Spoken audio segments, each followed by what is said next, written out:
on my workplace. See it, as you can see on my work uniform on. The reason why I switched to as basically blue is because I like to be more fancier than anyone in the whole entire universe. But yeah, but I still like red.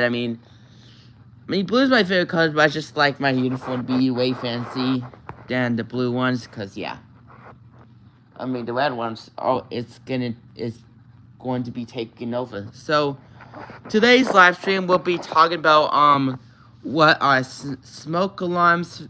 So what's the difference between a smoke alarm versus a smoke detector versus a fire alarm? So let's split up the difference actually between a smoke alarm and fire alarm. So we're gonna go.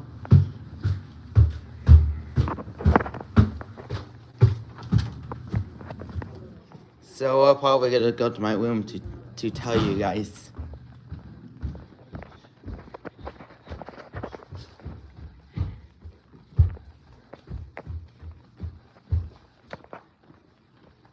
Ow. Okay.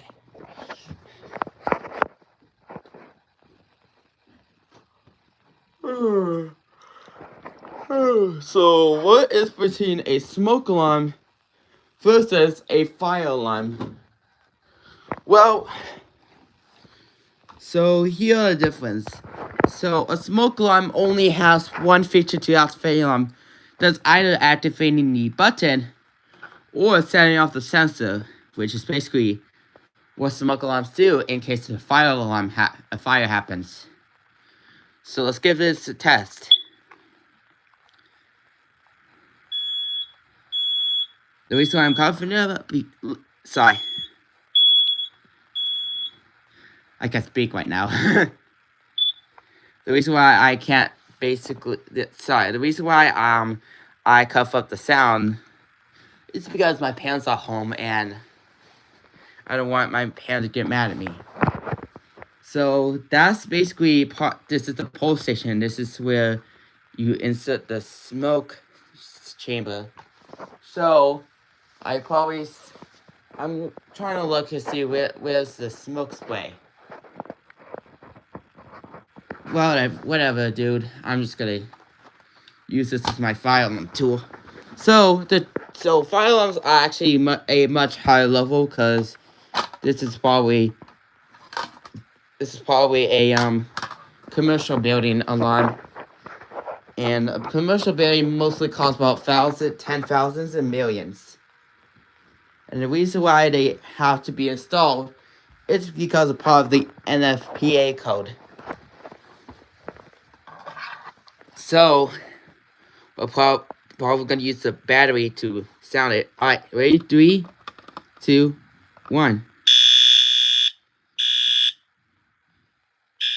And it's probably loud too, actually.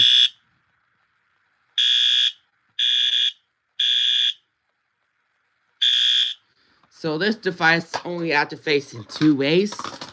One is the pole station. So pole stations can activate, actually 3 ways actually. So pole stations, smoke detectors, and sprinklers. Or maybe the drill button, which basically is what a fire drill basically happens. But why don't smoke alarms have that feature?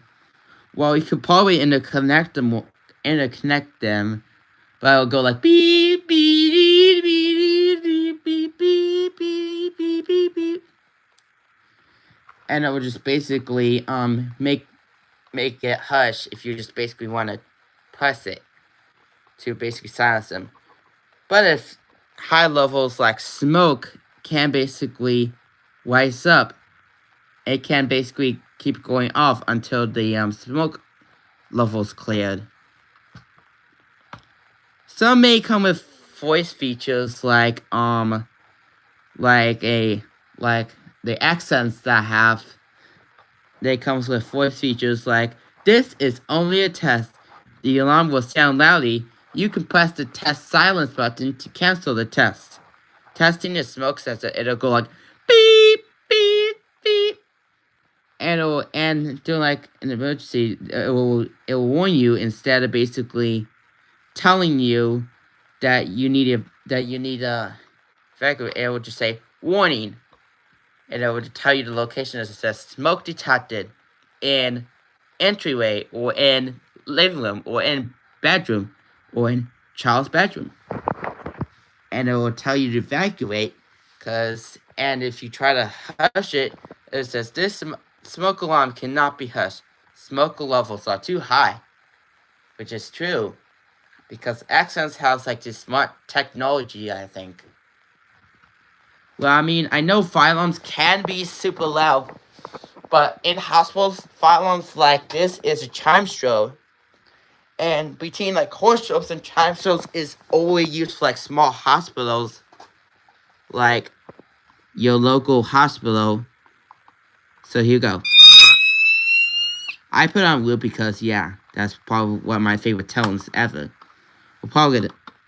Hi, Nicholas. Welcome to the stream.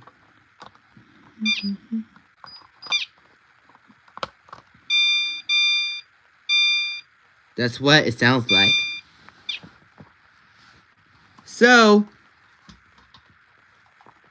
So I actually fortunately have work today, and my parents and my siblings have school off. Well, I clearly have work today, which just sucks. It sucks like a bummer. But yeah.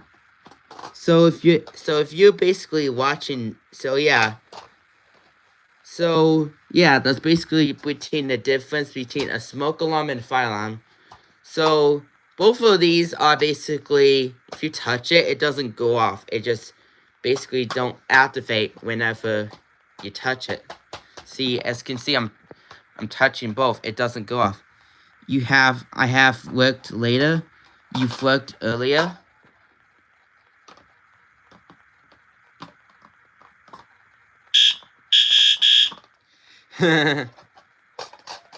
That's so funny. Okay.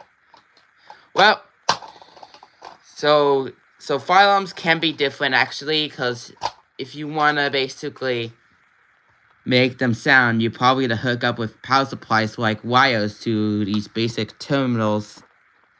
Well, for smoke alarms, you could hook up batteries to basically make them work. You could also use the wires, but I prefer batteries, because batteries are actually really, really, really easy to install. Anyone can install them, anyone can do. But in the hardwire versions, it's probably a much higher level than anyone can install them with batteries. Because if you don't feel comfortable with working with wires, then I would recommend calling a certified electrician to basically hook up your smoke alarms to do it. I think electrician may cost like thousands of dollars to basically get one to install your smoke alarms. So that's why I prefer to buy a smoke alarm that comes with batteries, because yeah, those will work. Alright, so yeah. So fire alarms can be also hooked up to like pole stations. So yeah.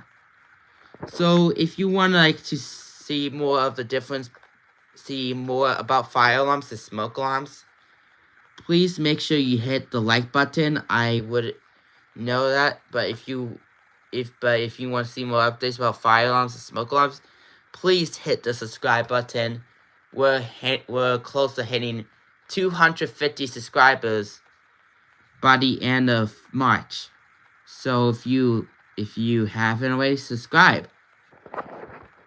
Alright, we'll see you later. Bye!